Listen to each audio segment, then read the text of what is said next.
Assalamualaikum warahmatullahi wabarakatuh. Jumpa lagi pada pertemuan kelima, kegiatan mengalokasikan dana pada mata kuliah perbankan. Terdapat pengertian dari kegiatan mengalokasikan dana, di mana kegiatan mengalokasikan dana adalah proses penyaluran dana yang telah terhimpun atau dihimpun dari masyarakat kepada pihak yang membutuhkan baik dalam bentuk kredit maupun bentuk lainnya. Adapun tujuan dalam kegiatan mengalokasikan dana ini yang pertama adalah mendapatkan keuntungan, yang kedua mendukung pertumbuhan ekonomi dan memenuhi kebutuhan masyarakat akan dana. Bentuk-bentuk dari alokasi dana itu yang pertama adalah kredit. Kredit adalah pemberian dana kepada pihak lain dengan perjanjian. Tentu saja terdapat pengembalian beserta bunga dalam jangka waktu tertentu untuk kredit. Yang selanjutnya adalah investasi. Investasi adalah penempatan dana pada instrumen keuangan dengan tujuan memperoleh keuntungan di masa depan. Lalu yang ketiga adalah pembiayaan, di mana pembiayaan itu sendiri adalah penyediaan dana untuk membiayai suatu kegiatan atau proyek. Bunga. Bunga bukan bunga bermekaran, tapi bunga dalam perbankan adalah definisinya imbalan yang diberikan kepada pihak yang meminjamkan dana atau imbalan yang diterima oleh pihak yang menanamkan dananya. Di mana fungsi dari bunga itu adalah sebagai kompensasi atas resiko yang ditanggung oleh pemberi dana. Yang kedua sebagai alat untuk mengendalikan jumlah uang yang berbeda, itu adalah fungsi dari bunga. Dan yang ketiga adalah sebagai sumber pendapatan.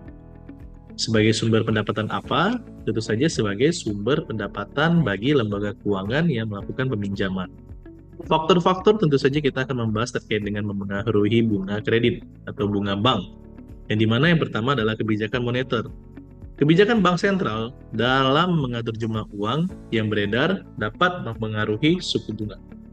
Lalu selanjutnya adalah tingkat inflasi, di mana tingkat inflasi semakin tinggi pula suku bunga yang ditetapkan oleh bank, maka semakin tinggi pula tingkat inflasi yang akan terjadi. Lalu selanjutnya adalah resiko kredit.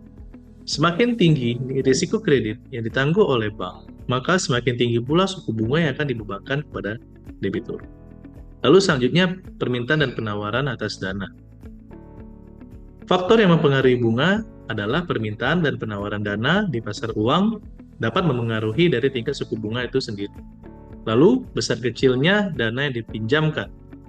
Semakin besar jumlah dana yang dipinjamkan, maka semakin rendah juga suku bunga yang akan ditawarkan. Lalu, dalam bunga itu terdapat perbedaan pembebanan bunga flat, floating, dan sliding. Yang dimana yang pertama adalah bunga flat. Bunga flat adalah bunga dihitung berdasarkan jumlah pokok pinjaman di awal dan tetap sepanjang masa pinjaman. Yang ketiga adalah besarnya angsuran tetap sama setiap bulannya. Lalu yang ketiga adalah cocok untuk pinjaman jangka pendek. Lalu yang ketiga adalah bunga floating. Bunga yang mengikuti perubahan suku bunga acuan atau indeks pasar lainnya. Yang ketiga adalah besarnya angsuran dapat berubah setiap periode sesuai dengan perubahan suku bunga. Dan yang ketiga dari bunga floating adalah cocok untuk pinjaman jangka panjang yang ingin memanfaatkan penurunan dari suku bunga. Dan selanjutnya adalah bunga sliding.